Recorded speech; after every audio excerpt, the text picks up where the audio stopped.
Assalamualaikum warahmatullahi wabarakatuh. Balik lagi bareng kita. Kok kayak dejavu ya kita ya? Kayak 2 kali kita ngomong. Balik lagi bareng kita berdua di sini nemani Urban Paradox, mengulas fenomena dari sisi yang berbeda. Kembali lagi kita nemenin teman-teman di akhir bulan. Akhir bulan menuju awal bulan, menuju gajian atau mungkin ada udah gajian dan ada teman-temannya yang lagi asam lambung nih kebanyakan makan mie juga nih mungkin. Iya, awal bulan makan enak, akhir bulan sudah mulai obat-obatannya. Waduh. Ya teman-teman semuanya, tidak bosan-bosannya kita. Betul, aduh. Nemani teman-teman yang lagi nyantai. Gak terasa ya kita kayak baru ninggalin 2025, sekarang udah meninggalkan awal bulan Januari 2026. Dan bulan depan kita sudah mulai masuki bulan Ramadan. Februari. Oh ya Ramadan juga ya, benar. Dan kebetulan Februari ini kayaknya akan lebih singkat daripada Januari ya. Betul. Apalagi di bulan suci ya banyak. Nantilah kita Sabtu kita ada program khusus Ramadan. Bisa tuh. Bisa tuh. Sabtu teman-teman kalau memang suka ada saran gitu kan. Ada saran konten ini dong, konten ini. Nah, gitu. Tapi balik lagi ya kita bawahi berita buat teman-teman. Yang pertama ada apa itu? Yang pertamanya ada bocah SD asal Bandung raih juara dunia di Olimpiade Neoscience Amerika hingga diundang ke NASA. Wah, keren banget nih. Jadi namanya nih Atanael Wiraatma siswa kelas 3 SD asal kota Bandung. Ia sukses menembus peringkat 2 terbaik dunia pada Grand Final Neoscience Olimpiade yang berlangsung di Orlando, Amerika Serikat pada tahun 2025 kemarin nih. Bahkan Atanael jadi satu-satunya ya peserta kelas 3 SD yang mampu bersaing dan mengungguli peserta lain di berbagai negara yang mayoritasnya itu kelas di atas dia lah, kelas 4, kelas 5. Paling termuda tapi bisa bersaing dan meraih juara 2 dunia. Bener. Wah, ini bisa jadi contoh buat adik-adik kita. Wah, keren banget nih ya. Yang lagi main Mobile Legends. Wah, lagi main FF. Tuh, tinggal di Mobile Legends. Jangan sebenarnya nggak apa-apa main game ya, tapi jangan lupa belajar nih kayak Nathael nih. Jadi Nathael ini menunjukkan kemampuan luar biasa dalam bidang sains, mulai dari pemahaman konsep dasar hingga penerapan alam yang kompleks. Wah, keren banget nih, padahal masih SD. Jadi berhasil mencuri perhatian dewan juri gitu, internasional lagi nih. Keberhasilan Nathael juga mengantarkannya pada kesempatan berupa undangan kunjungan edukatif ke markas Badan Antariksa Amerika Serikat atau NASA. NASA ini kan yang menganalisa di langit-langit. Iya, tata surya gitu. Keren sekali nih. Ya, respect lah ya. Semoga Indonesia tetap menghadirkan bibit-bibit. Betul banget. Yang membanggakan Indonesia lah, bukan cuma di satu bidang lainnya juga, bidang olahraga, bidang apapun itu. Benar. Nih kakak-kakaknya juga pasti ada nih kakak tingkatnya yang pasti prestasinya lebih banyak lagi, cuman mungkin belum ke expose gitu. Betul. Jadi jangan lupa teman-teman, hal-hal kayak gini ini harus diramaikan ya, kayak jangan kasus-kasus yang yang itulah pokoknya. Yang seperti ini juga harus diramaikan gitu. Nah, komen-komennya juga kalau sudah besar kerja di luar aja biar dihargai dan makin sukses. Emang kerja di Indonesia? Ya gitu lah ya. Katanya. Nah, itu saya bilang nih, yang begini seharusnya viral, bukan tentang perselingkuhan mulu. Waduh. Perselingkuhan kayak siapa? Kayak itu ya, lagi rame itu ya, dimanapun itu ya. Nah, selanjutnya itu ada apa nih, warung nasi Pariaman. Nah, warung nasi Padang tertua di Singapura resmi bakal tutup per 31 Januari nanti. Wah, ini jadi salah satu warung tertua ya di Singapura. Warung nasi Padang tertua di Singapura yang akhirnya bakal tutup nih per 31 Januari. Jadi warung nasi Padang ini menghidangkan berbagai macam menu khas yang terkenal, di antaranya itu kayak rendang, ikan bakar, pokoknya menu-menu yang rame di rumah makan Padang. Terus pada tahun 2016 warung ini tuh masuk dalam daftar penerima Heritage Harris Award yang menyoroti tempat makan yang telah lama berdiri dan melestarikan tradisi kuliner lokal. sejauh ini pemilik warung tak mengungkapkan alasannya penutupan itu. Ya, tapi dicurigai itu karena kenaikan harga sewa ya. Oh ya, harga sewa tempatnya itu ya yang lumayan. Oh, jauh sekali ya, ini dari sekitar 40. ya, kalau digenapkan 40 juta kali ya. Nah, jadi ke 56 juta. Wah, Lumayan lah kenaikannya. Gapnya lumayan banget. Karena warung ini juga beroperasinya sejak tahun 1948 sampai Tuh. nanti 2026 ini. Wah, lama banget. Iya, terus bahkan nih sempat ada lihat di sosial media ini bahkan dilirik sama pemerintahan di Singapura gitu. Jadi kayak mereka tuh mau membantu supaya rumah makan Padang ini tetap dilestarikan karena ternyata nggak hanya orang-orang lokal sana yang makan, bahkan orang-orang Indonesia yang jalan-jalan ke Singapura pun makannya di sana gitu karena lumayan ikonik gitu lah. Dan aku yakin pasti banyak juga orang-orang Singapura yang suka juga. Iya, Karena memang kan betul. Singapura itu ya orang Melayu juga lah sejatinya kan, Iya, kebanyakan orang jadi Melayu masih sangat masuk lah di lidah Terus juga mereka. Singapura ini kan termasuk negara maju ya, bukan berkembang negara maju. Jadi banyak orang dari negara lain pun transit ke sana nyobain nasi Padang tuh di warung ini. Jadi lumayan ikonik banget gitu. Lauk favorit nasi Padang dia apa? Kalau masakan Padang. Waduh, kalau ada itu ayam pop sama dendeng balado. Dendeng balado. Aduh, jadi lapar banget. Kalau Mas sama nih? Hah? Bisa. Kalau aku apa aja yang penting makannya sama kamu. Waduh, bisa. Habis ini ya, Kak ya. Cobalah contoh Thailand menerapkan gastronomi diplomasi, siapapun yang mau buka restoran Thailand di luar negeri dimodalin negaranya. Wah, jadi ini minta saran untuk pemerintah Indonesia kali ya gitu. Jadi kalau memang ada ya wirausaha yang pengen buka usaha di tempat lain, pemerintah seenggaknya ikut andil lah di situ. Iya, betul. Ya, tapi sayang juga ya kalau sudah dari 1948 dan nanti bakal tutup di akhir Januari nanti, ya cukup sayang sih karena salah satu jadi warung legend di Singapura, bahkan di Singapura ya. Iya. Nasi Padang terakhir, nasi Padang favorit dia di mana? Kalau di Samarinda Upik sih pasti. Standar ya. Iya. Oke, selanjutnya ada apa dia? Nih ada Mendik Desmond akui tidak sedikit anggota dewan yang merupakan lulusan paket C. Wow. Nih Pak Muti ya bacanya Muti. Ini bilang paling banyak itu paket C, banyak anggota dewan yang juga lulusan paket C, ujar Pak Muti di depan anggota dewan dalam rapat kerja bersama komisi DPR. Komisi 10 DPR Selasa kemarin. Ya, menurut Muti keberadaan PKBM menjadi krusial karena angka tidak sekolah di Indonesia masih tergolong tinggi.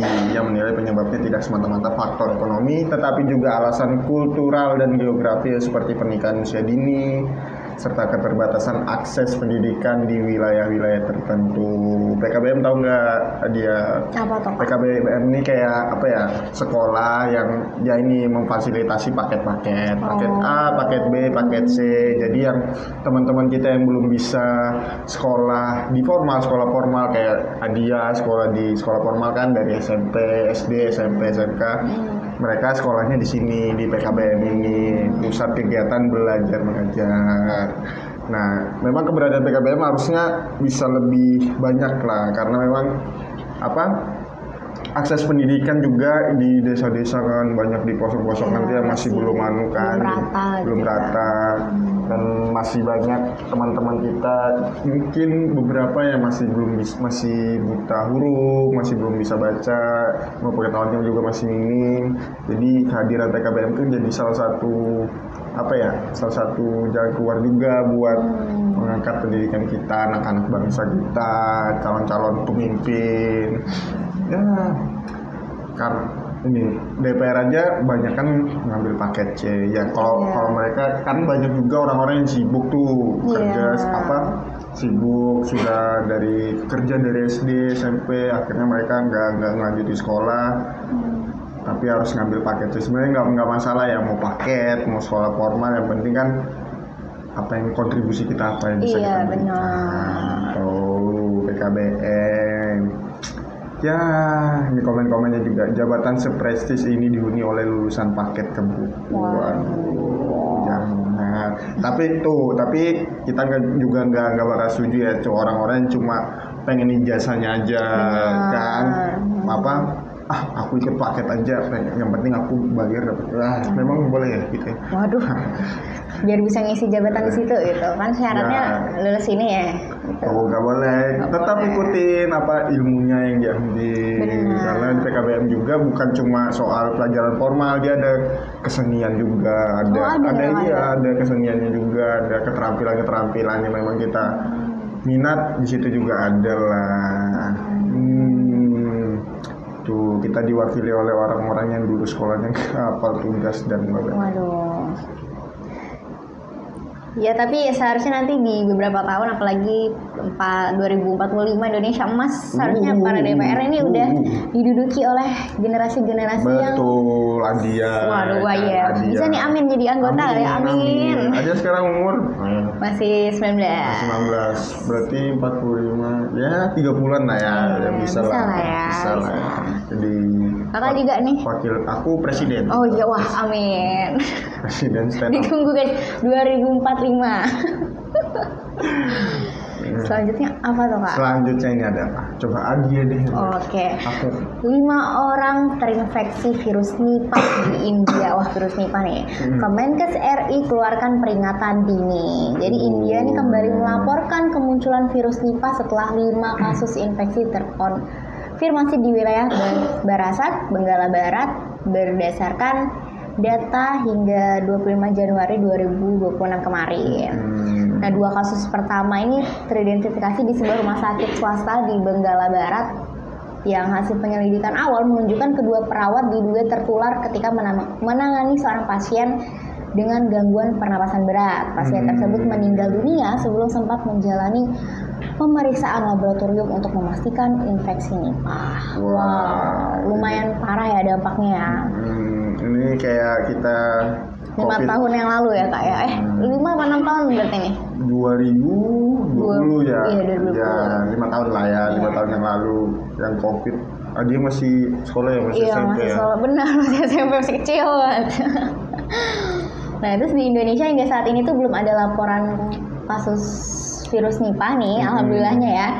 Namun Kementerian Kesehatan RI telah mengeluarkan peringatan dini per 13 Januari 2026 kemarin melalui laman resmi infeksiemerging.kemkes.go.id gitu. Apa aja nih kak? Bahkan Kemenkes juga mengimbau masyarakat untuk melakukan beberapa langkah pencegahan. Yang pertama itu kayak tidak mengonsumsi buah yang memiliki bekas gigitan kelelawar. Kalau jangan ya guys. Jangan guys, sudah tahu bekas gigitan jangan dimakan. Mencuci dan mengupas buah secara menyeluruh. Nah ini teman-teman juga yang maksudnya suka makan buah, walau beli buah juga di pinggir jalan, di toko, sebaiknya dicuci lebih dahulu. Iya benar, meskipun niat kita baik ya makan buah biar sehat, biar tapi sehat, kalau nggak kita bersihkan dengan baik juga ya saja. betul. Tuh, menerapkan perilaku hidup bersih dan sehat saat berpergian ke India atau negara terjangkit. Kakak ada rencana mau ke India? Mau, pengen ke India, ke kampung India. Waduh, bisa Tuh. gitu nih. Segera memeriksakan diri ke fasilitas kesehatan jika mengalami gejala Nipah dalam 14 hari setelah kembali dari wilayah terdampak. Nah itu ya kayak 5 tahun lalu lah kita kena harus isolasi dulu 14 hari ya. Tapi ya jadi buat teman-teman warga kota, warga urban tetap jaga kesehatan lah ya. Kebersihan sih lebih pentingnya ya. Maksudnya kemana-mana abis megang apa, mau makan atau mau ngelakuin apa, bersihin dulu lah. Pulang kerja capek, mau tidur langsung mandi dulu, iya, cuci kaki, bersih langsung, minimal ganti baju juga gitu. Kalau enggak pulang kerja istirahat bentar, kalau istirahat langsung ganti baju, mandi gitu kan, berangkat lagi kerja. Kerja terus ya nih. Kerja terus gitu ya. Kemenkes juga menjelaskan bahwa penularan virus Nipah dapat terjadi melalui kontak langsung dengan hewan terinfeksi atau manusia yang terinfeksi. Bukan cuma antara manusia sama manusia, juga hewan juga ya. Wah, jadi nih hewan kita juga harus dijaga nih kesehatan dan kebersihannya berarti ya. Tuh gejala awalnya tuh kayak apa tuh dia itu? Apa yang tahu gejala awal penyakitnya itu seperti apa? Demam ya pasti ya. Iya, dia sebenarnya mirip-mirip kayak COVID kemarin ya, kayak gak enak badan, demam, sakit kepala. Tapi ini ada tambahan kayak nyeri otot, muntah-muntah dan sakit tenggorokan. Hampir mirip sih. Iya. Hampir mirip ya. Paling kekurangan cuma satu tuh sih di pernapasan. Kalau di COVID itu kan kita kurang bisa mencium ya. Iya, Kayak rasanya nggak ada aroma apapun gitu. Tapi dia kemarin sempat kena COVID enggak ya? Alhamdulillah enggak sih kakak. Alhamdulillah. Alhamdulillah sehat. Alhamdulillah. Kita masih sehat. Ya semoga teman-teman juga terjauhkan dari virus-virus apapun itulah.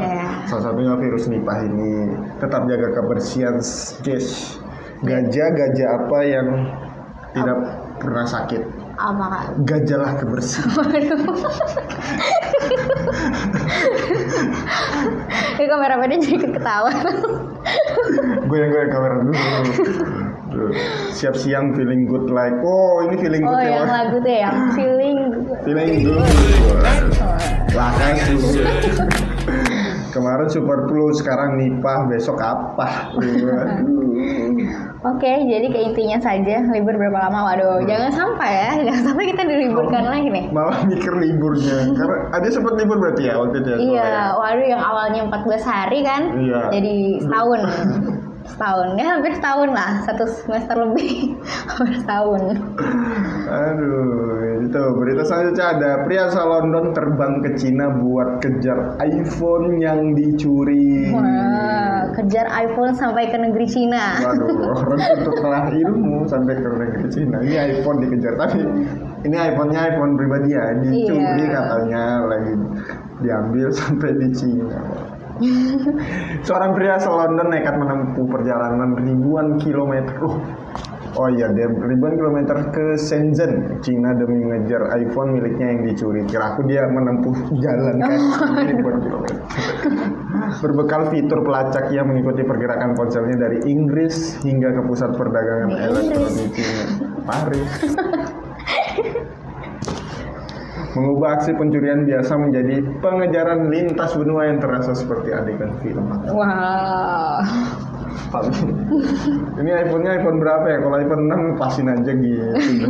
Lepas aja gitu. Iya sih, lebih besar biaya kesananya ya. Iya, kamu. Tapi kayaknya memang data-datanya. Iya, gitu mungkin ya. ada data-data penting, atau uangnya, atau dia punya. Tuh, tapi ini pelajar juga buat teman-teman, data-data itu seenggaknya kalian di cloning gitu ya. Di backup ya, di cloning, di backup di apa? Device perangkat yang lain, HP lain, atau memang kalau ada laptop ya, di laptop, tablet, iPad. Karena sewaktu-waktu HP kita hilang atau diambil orang gitu kan, seenggaknya data-data yang memang penting itu masih tersimpan lah, terjaga lah. Nah, jadi sakitnya nggak 2 kali ya kak ya, HP-nya hilang, datanya hilang. Betul, biasa kan kalau HP, kontak-kontak. Mantanku nomor mantanku di sana nih, gimana kontaknya, gimana nggak bisa caper lagi dong nih. Bentar lagi lebaran lagi. Waduh. Siapa kok minal aidin mal gitu. Tuh, setibanya di Shenzhen, pria tersebut mengaku menemukan ponselnya di salah satu pasar elektronik khusus. Wah, ini kayaknya memang niat diambil buat dijual. Orang London nih. Kisah ini menyoroti beberapa cepat dan luasnya jaringan peredaran ponsel curian. Tapi lumayan cepat juga ya dari London ke Cina. Iya.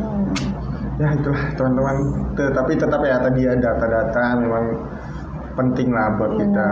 Handphone ini kan, handphone jadi salah satu perangkat yang privasi ya, privasi kita, data-data kita, kerjaan kita, apa semua di handphone sekarang, semuanya di handphone.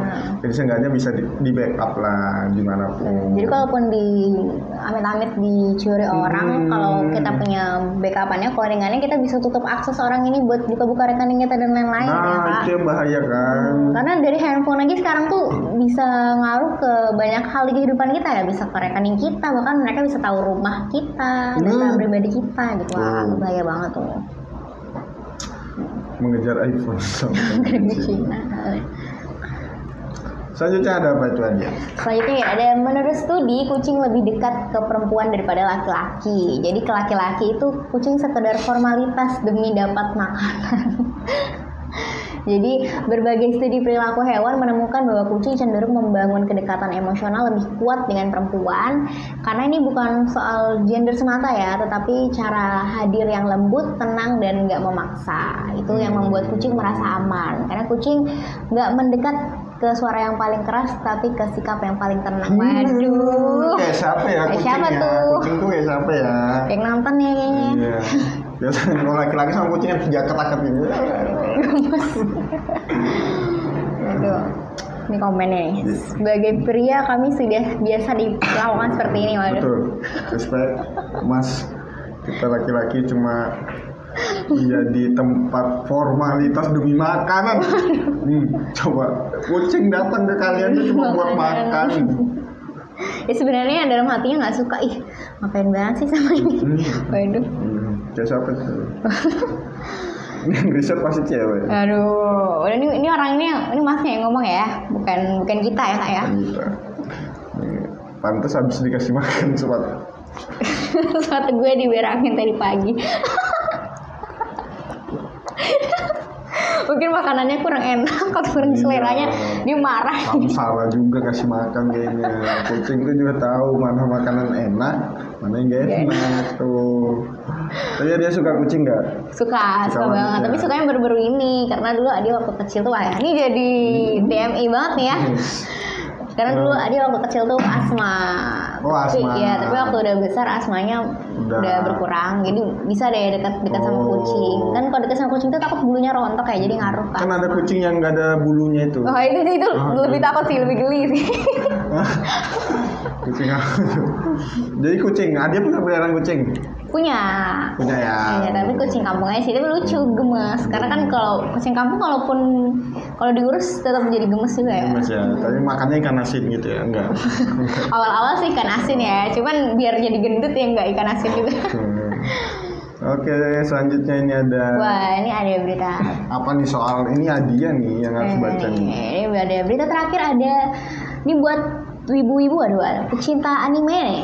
Big Four anime legendaris resmi bakal rilis episode baru bersamaan di tahun ini. Jadi anime legendaris dari Naruto, One Piece, Bleach, dan Dragon Ball resmi diumumkan bakal merilis konten baru di tahun yang sama. Jadi ini sebuah momen langka yang nyaris nggak pernah terjadi dalam lebih 1 dekade terakhir. Tahun ini tuh dibuka sama One Piece. Ya, melalui Arts Elbap pada 5 April. Pas ulang tahun aku. Oh iya, wah, nonton One Piece nih kak ya? Aku nggak suka anime nih.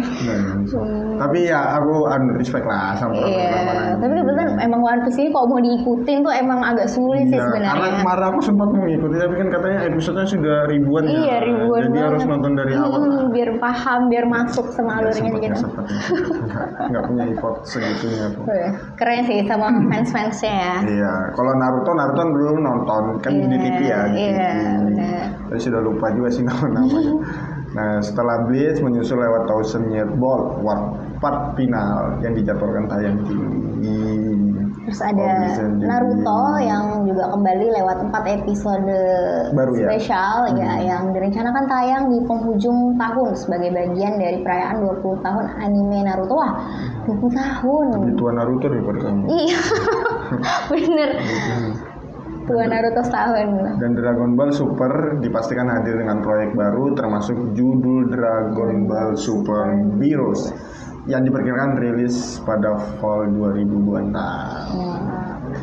Ya, ini jadi since era Big Three yang meredupkan di awal 2010-an ya, karena ya anime sempat apa?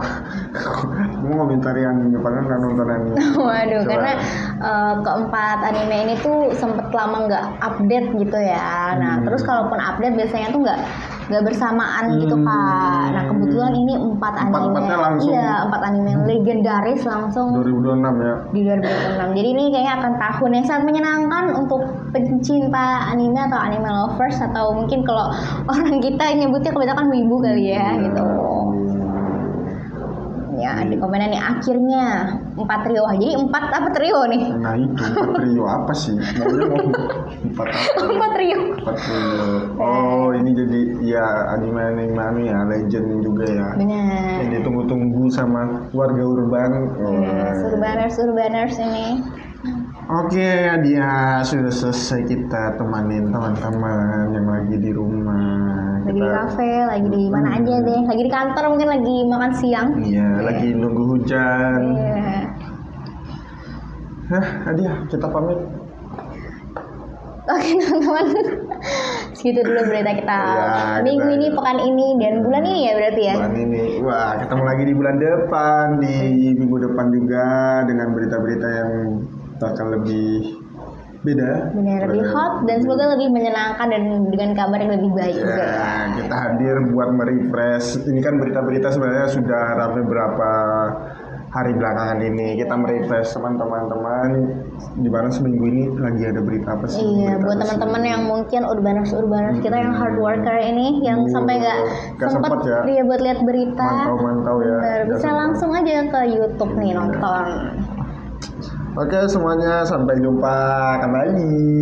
Dadah.